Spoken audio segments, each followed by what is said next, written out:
읽겠습니다. 신약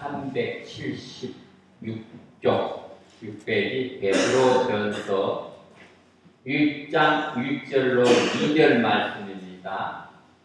다 찾았으면 우리가 1, 2절 박수 되지 않기 때문에 합독합니다. 시작. 예수 그리스도의 사도 베드로는 본도, 갈라디아, 갑바도기아, 아시아와 비두니아에 흩어진 나그네 곧 하나님 아버지의 미리 아심을 따라 성령의 거룩하게 하심으로 순종함과 예수 그리스도의 핏뿌림을 얻기 위하여 택하심을 입은 자들에게 편지하노니 은혜와 평강이 너희에게 더욱 많을지어다. 아멘. 오늘 베드로전서 1장 1절과 2절 말씀에 많은 은혜 받은 귀한 시간 되시기를 바랍니다.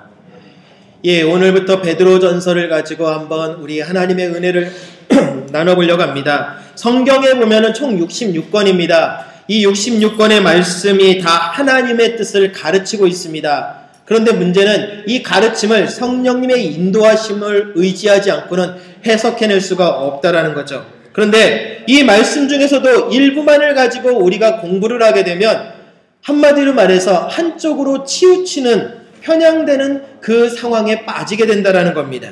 그렇게 한쪽으로 편중되어지는 그 위험을 감수해야 되는데 오늘 베드로전서는 우리에게 너무나 좋은 것이 무엇이냐? 바로 삶과 신앙의 균형을 가르쳐준다라는 얘기입니다. 갈라디아서를 보게 되면 은혜를 강조합니다. 그러다 보니까 삶에서의 적용 부분이 참 부딪히는 게 많아요. 은혜다. 모든 것은 다 은혜다. 은혜로 덮어라. 그렇게 되니까 정작 삶의 가장 중요한 문제가 부딪혔을 때 이것을 어떻게 풀어내야 할까? 우리는 고민에 빠지게 됩니다. 그런데 오늘 베드로전서는 은혜와 율법이 잘 조화되어 있고요. 그리고 나서 균형 잡힌 신앙생활의 유익이 무엇인지를 우리에게 잘 가르쳐주고 있는 책입니다. 또한 베드로전서가 가장 좋은 이유가 한 가지가 뭐냐면 소망을 가르쳐주고 있다는 얘기입니다. 미래에 대한 꿈을 꾸게 만들고 있다는 얘기입니다. 수많은 성경들이 우리에게 죄를 회개하고 그 돌이키는 과정까지는 가르쳐주지만 그 다음에 그것이 우리에게 어떠한 것을 원하는가라는 것에 대해서 많이 미흡한 부분이지만 베드로전서는 우리에게 그 소망까지 어떠한 소망을 품으면 그것이 완성되어지느냐까지를 가르쳐주고 있습니다. 그래서 이제 베드로전서를 가지고 우리가 하나님 앞에 새로운 소망을 2012년도에 한번 품어보려고 합니다. 자, 오늘 본문을 보니까 1절에 뭐라고 되어 있습니까? 베드로가 자신을 지칭합니다. 뭐라고 지칭을 하고 있습니까? 나는 예수 그리스도의 사도라. 예수 그리스도의 사도. 사도라는 뜻은 보냄을 받았다라는 겁니다. 한마디로 말해서 딱 정해져서 누가 이것을 하길 원한다라고 해서 그 사람이 그것을 감당하는 거죠. 사도. 그러므로 하나님의 말씀에 권한을 부여받았습니다. 자신이 예수 그리스도에게 보냄을 받은 자라고 이야기를 한 것입니다. 왜 이런 이야기를 했을까요? 지금 편지를 보내고 있지만 지금 유대인들을 대상으로 한 것이 맞습니다. 그런데 예루살렘 안에 있는 유대인이 아니라 흩어진 어디입니까? 오늘 본문의 갈라디아, 비두니아 이런 사방에 흩어져 있는 나그네들에게 보내는 서신입니다. 좀 그렇다면요. 일단 베드로의 명성은 자자하잖아요. 그러면 여러분들이 베드로입니다. 어떤 식으로 여러분을 소개하면서 편지를 보내겠습니까? 베드로는 오늘 보면은 굳이 다른 표현을 쓰면 어떨까? 그런 생각을 해봅니다. 안녕하십니까? 저는 예수님의 수제자로서 모든 것을 총괄하고 있는 자입니다. 항상 예수님께 어디 갈 때마다 3명을 데려갔을 때 그 앞에 따라다녔던 제일 앞에 섰던 자입니다. 오늘날로 바꿔놓겠습니다. 예, 저 베드로는 하나님의 말씀의 은혜로 말미암아 총회장을 지내고 있었던 자입니다. 저는 총회장입니다. 저는 노회장입니다. 저는 무엇입니다. 저는 박사학위를 가지고 있는 이러이러한 목사입니다.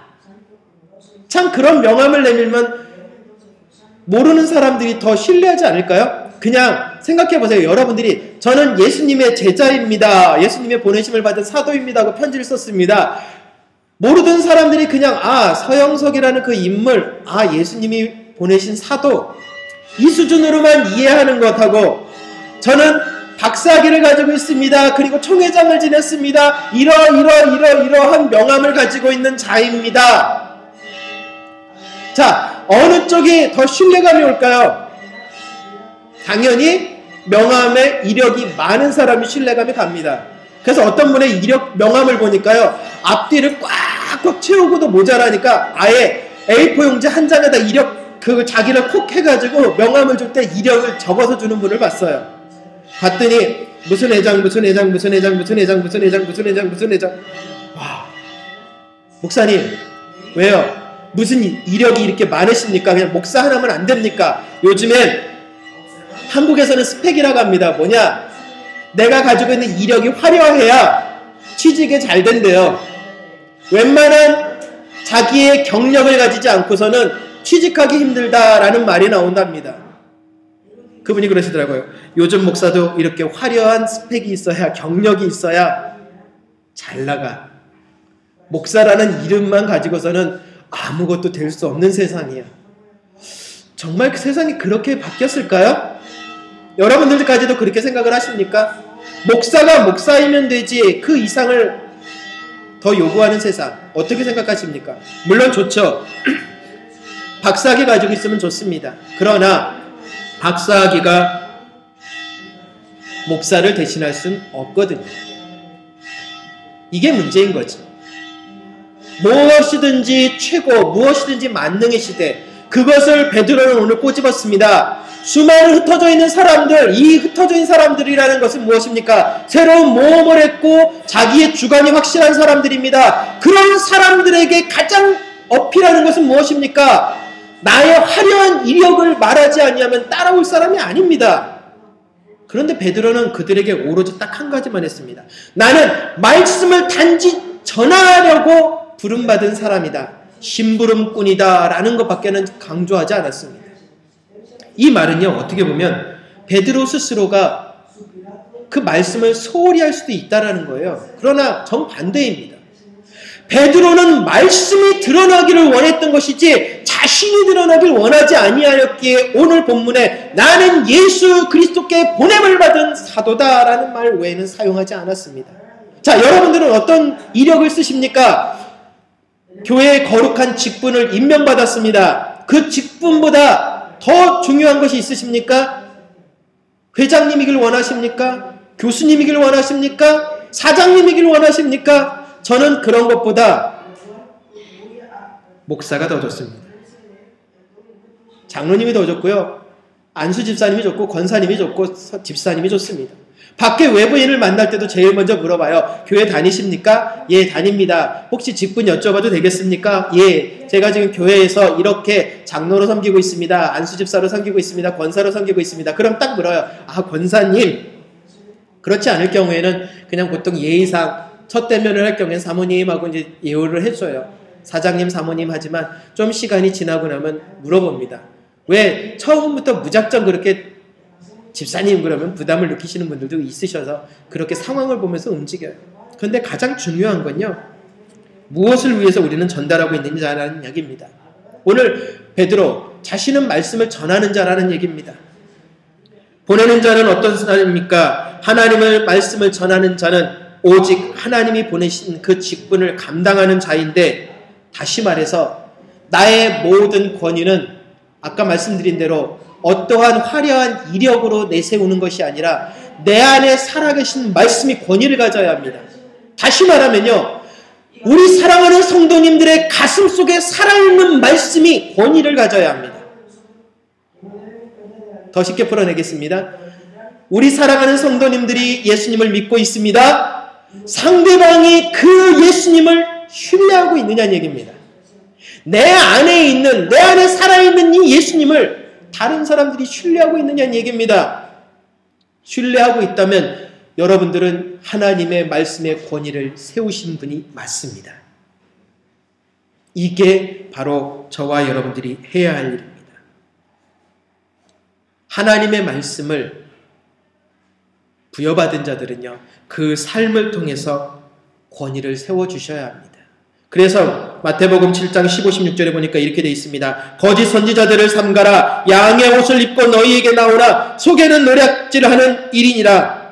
그들의 열매로 그들을 알지니 가시나무에서 포도를 업도하는 엉겅퀴에서 무화과를 따겠느냐라고 말씀하셨습니다. 다시 말해서 하나님의 말씀대로 살고 있는 자입니다. 그러면 그 삶의 본을 통해서 생활 속에서 진정한 보내심을 받은 자의 역할을 감당하라는 겁니다.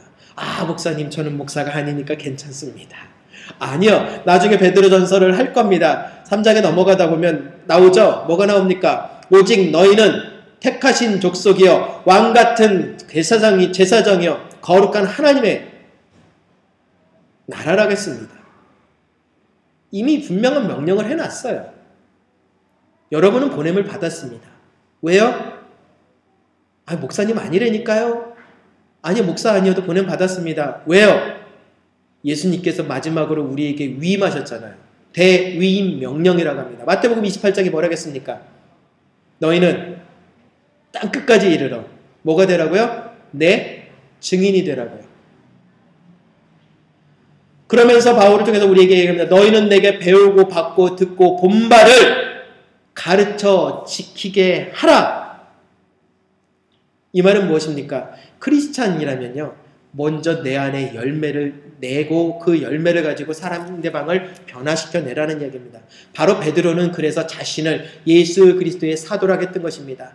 나는 부족하다. 나는 성질이 급했고 항상 말보다 주먹이 없었던 자이고 생각보다 칼이 먼저 움직였던 자이다. 그러나 하나님의 은혜가 내 영혼을 사로잡은 지금 난 여러분들에게 내세울 것이 아무것도 없다. 내 이기적인 생각을 가지고 있던 그 모습을 벗어던지고 이제는 그리스도가 내 안에 드러나길 원한다라는 그 모습을 가지고 심부름꾼의 사명만을 감당한다라고 자신을 겸손하게 낮춥니다. 사실 베드로에게 기대하기 참 힘든 모습이에요. 왜요? 베드로 성격 참 강직하거든요. 얼마나 베드로의 성격 불같으냐고요. 그런데 그 불같은 성격이 하루아침에 눈 녹듯이 녹아내렸습니다. 누구 때문에요? 예수님의 사랑 때문에요. 언제요? 만났을 때요? 아니요. 언제였습니까? 예수님 죽었구나. 허무하다. 돌아가자. 제자들을 흩은 것도 베드로입니다. 나는 물고기 잡으러 갈 건데 너희들은 기다릴래? 뭘 기다릴 건데? 그러면서 제일 먼저 갈릴리 바다 가서 물고기 잡은 게 베드로예요. 죽기까지 저는 따르겠습니다. 꽃기호 하기 전에 배신할 것이다. 아닙니다. 했던 그 베드로가 꽃기호하고 배신하자마자 제일 먼저 나는 내 그리운 고향 가서 나 거기서 그냥 물고기 잡으며 살리라. 내 아내와 장모님 섬기면서 그냥 살리라. 제일 먼저 도망갔어요. 근데 그곳에 찾아오시잖아요. 모닥불 피워놓고 물고기 많이 잡았느냐? 가져와 봐라. 구우면서 베드로야, 예 주님. 사랑하니? 아유, 제가 사랑합니다. 부끄러워서 미치겠다는 얘기예요. 창피해 죽겠다는 얘기예요. 베드로야, 사랑하니? 아, 예수님, 미안하게 만들지 마세요. 사랑하는 거 아시잖아요. 베드로야, 정말 나 사랑하니? 예수님, 정말 죄송합니다. 죄송합니다.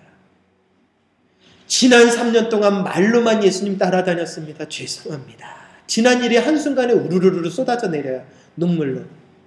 베드로야, 내 양을 가서 먹여라. 그 순간부터 베드로는 절대 권위를 내세우지 않았습니다. 교회는 권위가 없습니다. 믿음의 사람들은 권위, 딱 한 가지의 권위를 내세워야지 사람이 권위를 세운다면 이미 그것은 믿음이 아닙니다. 분명히 아셔야 합니다. 믿음의 권위는 말씀이 높아지는 겁니다. 하나님이 영광 받으시는 겁니다. 그런데 말씀 때문에, 믿음 때문에 은혜 받아서 내가 이렇게 높아졌다. 그건 권위 아닙니다. 내가 높아졌다고 외치는 사람 조심하라고 말씀드렸죠? 그건 아닙니다. 우리 소크라테스가 젊었을 때 이런 일이 있었답니다. 제자 카이온이라는 자가요, 기도했답니다. 신이시여, 이 세상에 소크라테스보다 더 지혜 있는 사람이 또 어디 있습니까? 라고 물었더니요, 신이요, 그래, 소크라테스보다 더 지혜로운 사람은 없다. 이 이야기를 소크라테스한테 가서 했대요. 그랬더니 소크라테스가 도저히 이해가 안 되더래요. 아니, 나 같은 무식한 자가 어떻게 저런 철학자들보다, 어떤 저렇게 학자들보다 똑똑하다고 하는 거지? 신이 잘못 알았을 거야. 그래서 가서 주변에 있는 정치가, 예술가, 모든 학자들한테 물어봤답니다. 여러분, 이 세상에서 가장 귀한 일이 무엇입니까? 자, 여러분들께도 여쭙겠습니다. 이 세상에서 가장 귀한 일이 무엇입니까? 지금 머릿속에 순간 회전되셨죠? 아, 목사님, 이 세상에서 가장 귀한 일은 이러한 일입니다. 정말 그게 귀한 일이십니까? 아이, 글쎄요. 맞죠? 제 말이? 근데 소크라테스는 딱 한마디 했답니다. 저는 모르겠습니다. 미련해서 뭐가 이 세상에서 가장 귀한 건지 모르겠어요. 왜요? 사람마다 기준이 다 다른데 이것이 귀한 거라고 하면 저 사람한테는 안 귀한 건데, 그렇다면 잘못하는 거 아닙니까? 전 정말 미련해서 모르겠습니다 했는데, 이 학자, 지혜로운 사람들은 전부 다 자기들 얘기를 하더라는 거예요. 그러면서 자기 논리를 합리화시키더라는 거예요. 그 순간 소크라테스가 깨달았다라는 겁니다. 그렇구나. 신이 나에게 정말 지혜롭다고 한 이유는 내가 무지한 자라는 걸 알고 있다라는 사실을 신은 보았구나. 우리 어떻습니까? 나를 드러내고 싶어하는 것에 우리는 몸살나시잖아요. 뭐 한 가지 일을 해도 꼭 내 이름이 드러나야 돼요. 신문에 보면은 부흥의 광고의 사진을 보면요, 내 이름이 들어가 있어야 돼요. 근데 실질적으로 거기 관련 없는 분들이 더 많아요. 그런데도 보면은 무슨 직함들이 그렇게 많으면서 꼭 얼굴들을 올려놔요. 예전에 한 교회, 개척교회 목사님이셨는데 그 교회를 이제 면접을 보러 갔었습니다. 근데 첫 마디가 그거예요. 전도사님, 예, 매일 출근하셔야 합니다. 예? 저 파트인데요. 중고등부 담당이지 않습니까? 그래도 매일 오셔야 됩니다. 왜 매일 와야 합니까? 제가 매일 부흥회를 다녀야 되기 때문입니다. 아, 그러십니까? 아, 목사님 유명하시네요. 그게 아닙니다.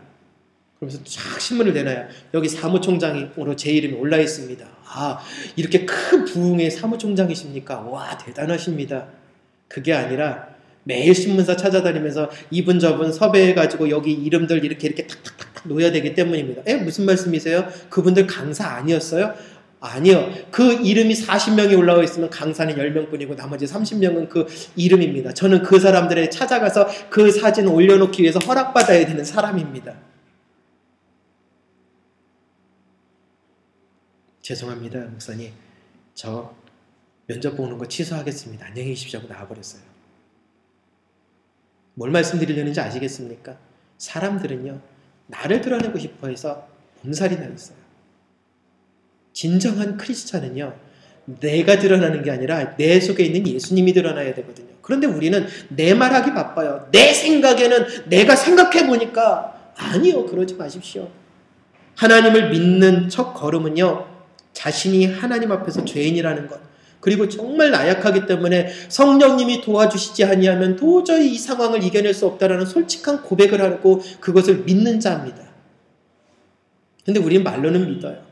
도와주시면 해결되어집니다라고 말은 하는데, 문제는요, 그것을 그대로 믿고 가지 않는다라는 거예요. 그러면서 내 권위가 조금이라도 손상을 당하면요, 그것에 우리는 부르르 떱니다. 정작 예수님이 나 때문에 그 권위가 상처나 버리는 것은 우리는 그렇게 부르르 떨진 않잖아요. 그런데 내 자존심이 상처나면 우리는 파라라라 하고 떨어요. 예수님이 나 때문에 상처받은 거는 관심 없고요. 그렇기 때문에 우리가 예수님과 너무 멀어져 있다고 말씀을 드렸던 것입니다. 가장 중요한 것이요, 오늘 베드로처럼 우리 겸손해야 합니다. 자신을 낮출 때 진정한 힘이 그 안에서 나오거든요. 목사님들 이게 스토리라고 그래요. 이게 목에 거는 거 이게 스토리인데 교단마다 다 달라요. 색깔은 똑같습니다. 절기 색깔, 지금 사순절이라 보라색이에요. 그런데 요 끝에 보면 마크가 다 달라요. 이렇게 지금 마크가 있는데 이건 교단마다 다릅니다. 그런데 목사님들 가운 보게 되면 보통 이렇게 아무것도 없죠. 그런데 가끔 가다가 어떻게 보시는 경우가 있어요. 여기 한 줄, 이상한 줄이 한 줄 굵게 되어 있는 것, 두 줄이 그어져 있는 것, 세 줄이 그어져 있는 것. 보신 적 있으실 겁니다. 하나, 대학 나왔습니다. 둘, 석사학위 가졌습니다. 셋, 나 박사학위 가진 자입니다. 그거는 학위 가운이에요. 저도 학위 가운이 있어요. 검은색에 두 줄로 된 게 있습니다. 석사학위 가운이 있어요, 집에. 그게 왜 그러냐? 그걸 받으면 그렇게 가운을 맞춰 입으니까요. 그러나 그것을 가지고 강대상에 올라오진 않아요. 왜요? 석사학위, 박사학위가 목사를 대신하는 거 아니라고 말씀드렸잖아요. 목사는요, 아무것도 없어요. 백의종군하는 무명계급장입니다. 그런데 지금은요, 한 줄, 두 줄, 세 줄이 버젓이 올라옵니다. 그러면서 하나님의 권위라고 얘기를 합니다. 아니요. 그렇다고 그 공부한 게 나쁘냐? 아니요. 그렇게 공부해야죠. 더 깊이 말씀을 연구하는 분들이니까 그분들은 존경받을 만한 분들이긴 합니다. 그러나 말씀의 권위가 그렇다고 쓰는 건 아니에요. 말씀의 권위는요, 삶을 통해서 이루어지는 겁니다. 머리로 이루어지는 거 아닙니다. 유럽의 어느 수도원 기도방에 이런 글이 새겨져 있답니다. 내 삶이 가난해도 나를 원망치 말라. 그러면서 이런 밑에 내용입니다. 너는 나를 주라고 부르면서 나를 주인 삼지 않았고, 너는 나를 진리라고 하면서 내게 배우지 않았고, 너는 나를 빛이라고 하면서 나를 바라보지 않았고, 너는 나를 길이라고 하면서 나를 따라오지 않았고, 너는 나를 능력이라 하면서 나를 의지하지 않았고, 너는 나를 응답이라고 하면서 기도하지 않았나니 내 삶이 가난해도 나를 원망치 말라. 참 핵심을 찔렀죠. 우리는 정작 그 발걸음을 따르는 것보다 주세요밖에 안 하는 거죠. 아이들하고 똑같아지는 것 같아요. 부모님한테 요구만 합니다. 나는 안 해요. 부모님한테 달라고만 해요. 애기들 보면 뭐합니까? 저단 준다고 엉엉 울기만 하잖아요. 달래놔도 소용없어요. 애기들 어떻습니까? 초등학생들 선물 안 준다고 막 엉엉 울잖아요. 유치원 애들 보면은 선물 안 준다고 엉엉엉엉 울어요. 조금 있다가 줄게. 아니요, 필요 없어요. 지금 당장 유치원 애들 내 손이 쥐어져야 돼요. 정작 중요한 발걸음은 떼지 않은 상태에서 말입니다. 그래서 오늘 베드로가 우리에게 이야기를 합니다. 하나님 앞에 진정 보내심을 받은 권위자가 되라고요. 그리고 두 번째, 오늘 베드로가 또한 1절에 뭐라 하겠습니까? 1, 2절에 흩어진 나그네라 하겠습니다. 여기서 흩어진 나그네라는 말은 뭐냐? 보통 고향을 떠나서 흩어진 사람을 지칭하는 것이 아니라 이 세상을 떠나서 정말 저 천국으로 돌아갈 자를 지칭하는 겁니다. 정말 여기가 고향이 아니라 본향을 향해 간다라는 거예요. 저 천국의 삶을 소망하며 살아가는 우리들을 이야기하는 이야기입니다. 다시 말해서 믿는 사람들, 예수님을 믿고 있는 사람들을 이야기하는 거예요. 보통 나그네라고 하면 어떻게 됩니까? 고향을 그리워하고 고향으로 돌아갈 준비를 하고 살잖아요. 그래서 팔레스타인으로 유태인들이 돌아가기 전에 그들은 주로 어떤 일에 종사했다고요? 빨리 회수할 수 있는 현금화가 용이한 경제업을 했다고요. 왜요? 그들은 언젠가 자신의 땅 고국으로 돌아갈 생각을 했기 때문입니다. 그들은 흩어졌잖아요.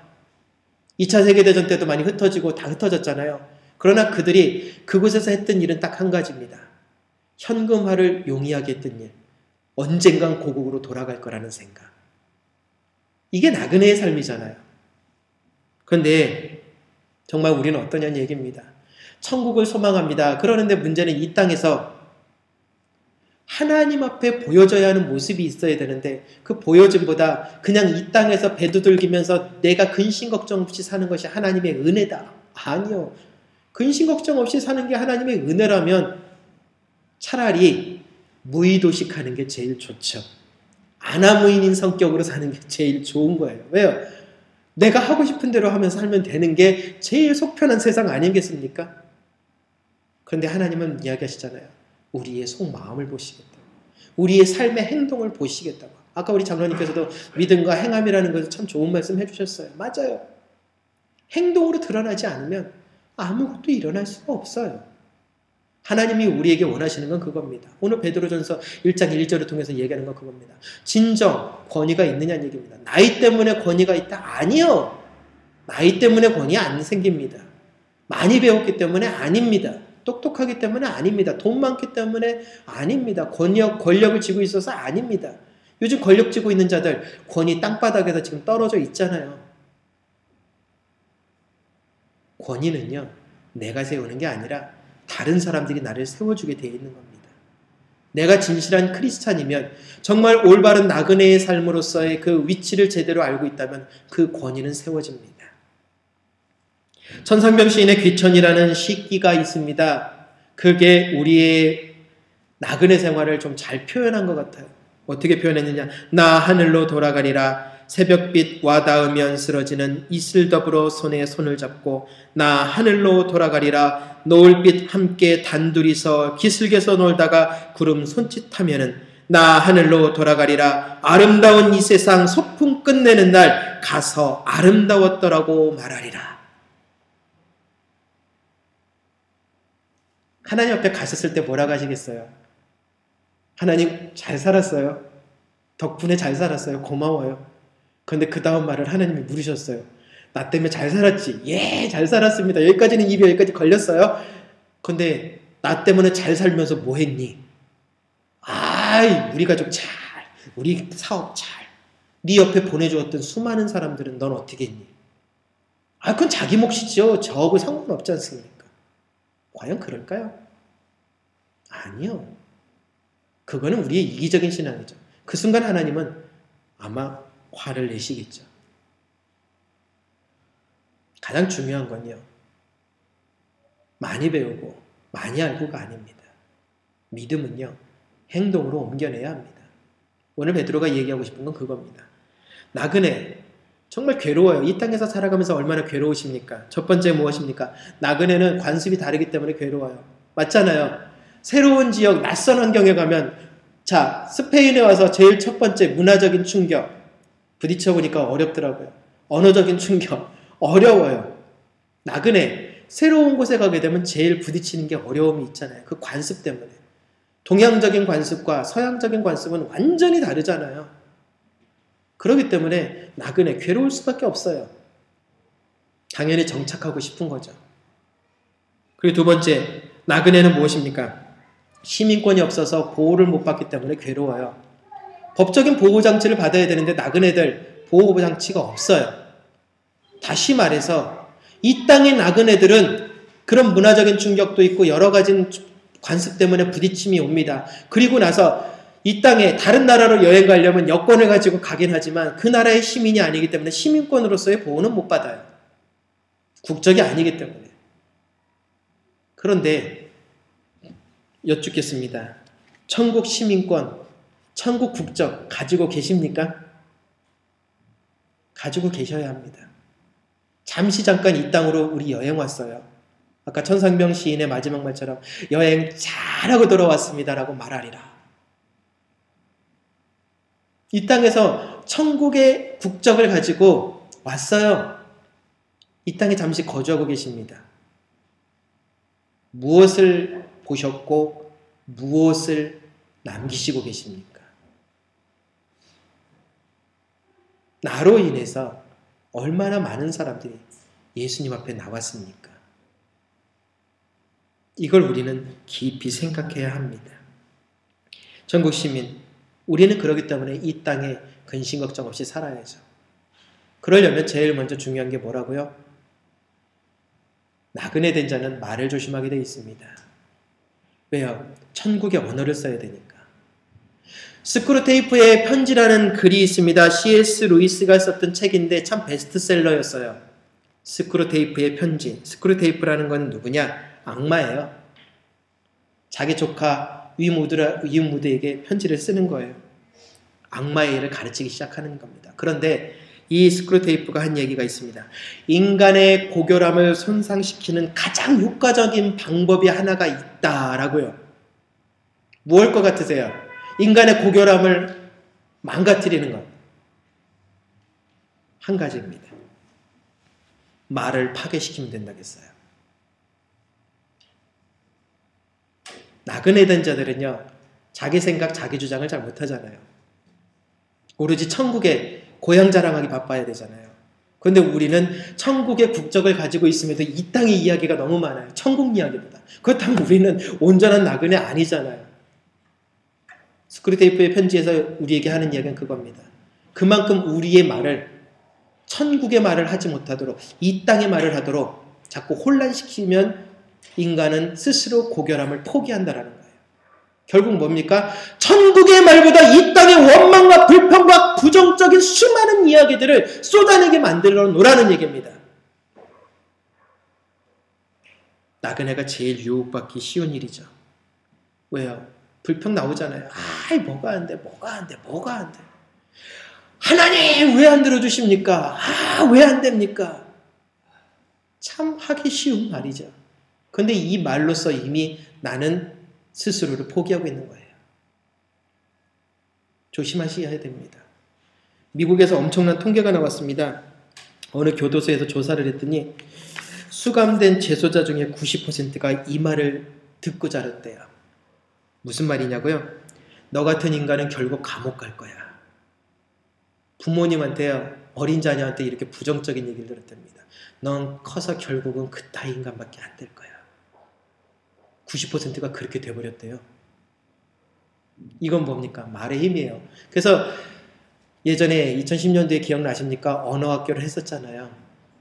말의 힘이 무섭다고요. 살리느냐 죽이느냐. 내 말 한마디가 사람을 살리고 죽여요. 결론은 무엇입니까? 내 말이 부정적이면 이 스크루테이프가 성공적으로 원했던 인간의 고결함을 파괴시키는 그 일을 하게 되는 겁니다. 부정적인 말 할 수도 있습니다. 그러나 아끼십시오. 평강공주 얘기 잘 아시죠? 바보원들한테 시집 보낸다. 울음뚝. 근데 어느 날 시집갈 나이가 됐어요. 16살 때. 수많은 사람들, 멋있는 사람들 쫙 줄 세워놓습니다. 그때 이 평강공주가 아버지한테 그 얘기를 해요. 아버지, 아버지는 왕이시지 않습니까? 그렇지. 왕이 어떻게 시건을 하십니까? 무슨 말이냐? 어릴 때부터 저 바보원들한테 시집 보낸다고 해놓고 나서 이제 와서 말 바꾸시면 어떻게 됩니까? 왕이 그렇게 시건을 해도 되겠습니까? 참 생각 있는 딸이에요. 그런데 결국은 공주의 지위를 박탈당하면서 쫓겨났어요. 그런데 평강공주가 바보원들한테 직접 자기가 찾아가서 결혼을 하고 그 남편한테 늘 하는 말이 있었습니다. 온날 당신은 바보가 아닙니다. 당신은 위대한 장군입니다. 당신은 지금 단지 이 훈련을 통과하지 않았을 뿐입니다. 이 훈련을 통과하면 당신은 위대한 장군이 될 수 있습니다. 아직 그 훈련을 겪지 않았을 뿐이지 당신은 바보가 아닙니다. 당신은 그 기회를 만나지 못했을 뿐입니다. 이제 그 기회를 만났으니 이 훈련을 이겨내십시오. 결국은 한 나라를 지켜내는 장수가 되었잖아요. 말의 힘입니다. 베드로가 오늘 우리에게 나그네라고 언급한 건요. 이렇게 나그네들, 천국의 곤양을 든 나그네들, 이 땅에서 어떤 말을 하고 살고 있느냐는 얘기입니다. 죽고 사는 것이 혀의 권세에 달렸으니 혀를 쓰기 좋아하는 자는 그 열매를 먹을 것이라고 잠언 18장 21절에 얘기를 했습니다. 세상 이야기, 그것보다 하나님의 이야기를 많이 하십시오. 그게 우리의 먹을 열매예요.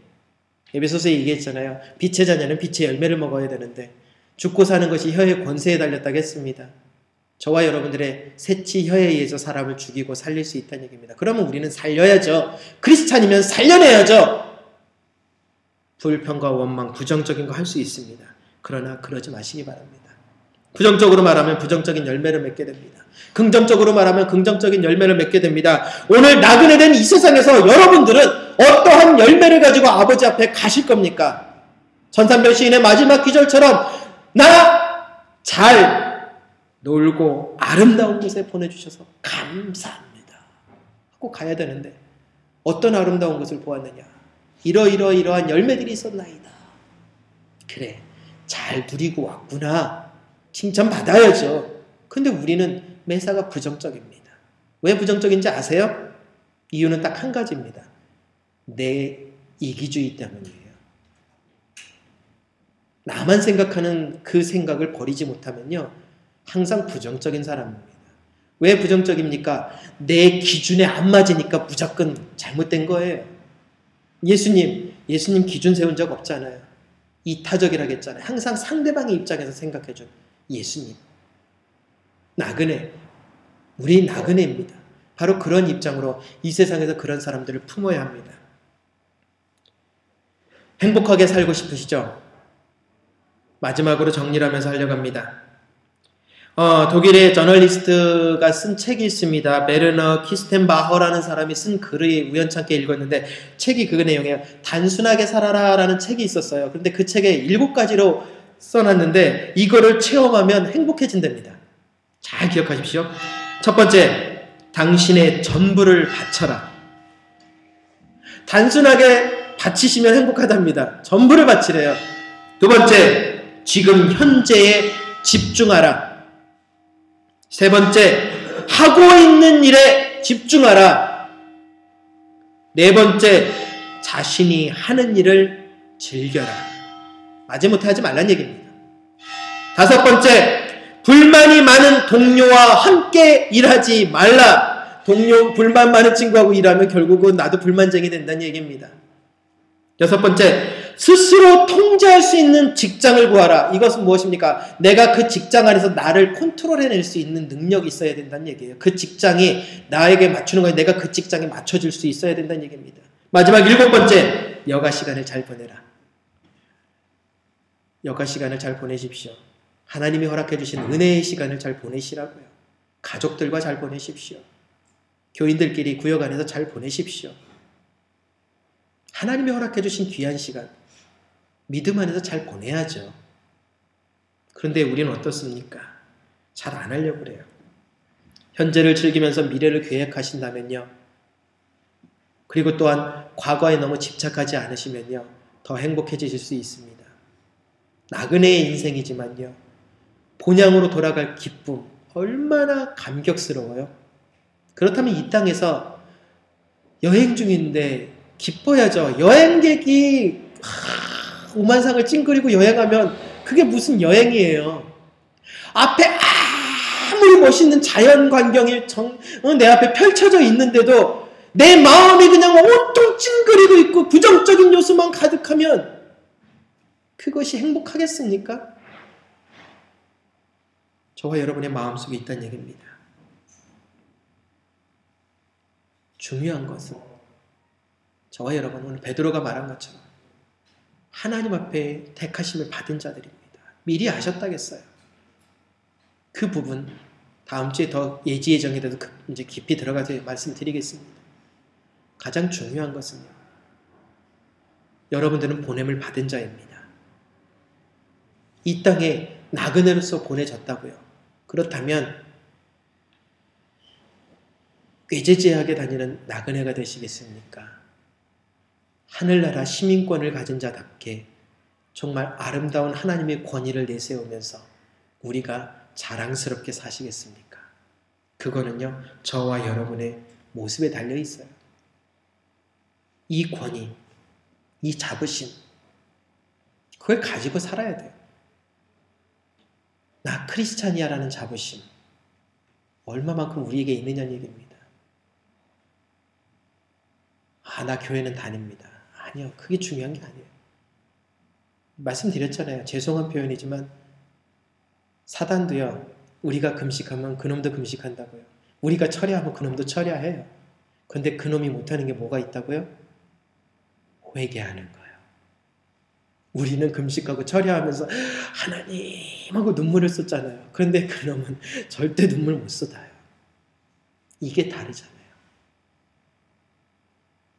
저와 여러분, 천국 시민입니다. 이 땅의 나그네로 잠시 거하는 세상입니다. 살려낼 수 있는 생명의 능력을 여러분들의 입술에 부여받았습니다. 사람들을 살려내라고 오늘 예수 그리스도께로부터 보냄을 받은 나 베드로는 이었습니다. 이제 여러분들이 이름이 되셔야 합니다. 예수 그리스도로부터 보냄을 받은 나 누구는 사람들을 살려내는 생명의 입술을 허락받았다. 살려내십시오. 열정을 가지고 살려내십시오. 왜요? 그러지 못하면 천국에 가서 할 말이 없으니까요. 이게 베드로가 우리에게 하고 있는 오늘 첫 번째 모습입니다. 여러분은 택하심을 받은 나그네입니다. 그냥 보내지 않았어요. 쓸 거, 입을 거, 먹을 거 다 하나님이 알아서 이미 예배해 놓으셨어요. 그런데 문제는 저걸 어떻게 가져갈까? 이 고민을 하고 있으니 문제가 생기죠. 걱정하지 마십시오. 하나님은 이미 천사와 까마귀들을 동원해서 여러분들 앞에 다 기다리고 계십니다. 단지 저와 여러분들의 눈이 열려졌을 때만 그것을 볼 수 있기 때문에 하나님의 은혜 가운데 그것을 볼 수 있도록 기도하시고 노력하시기를 부탁을 드립니다. 하나님 감사합니다. 우리들의 마음을 드립니다. 우리들의 삶을 드립니다. 우리들의 생명을 드립니다. 하나님 오늘 베드로의 말씀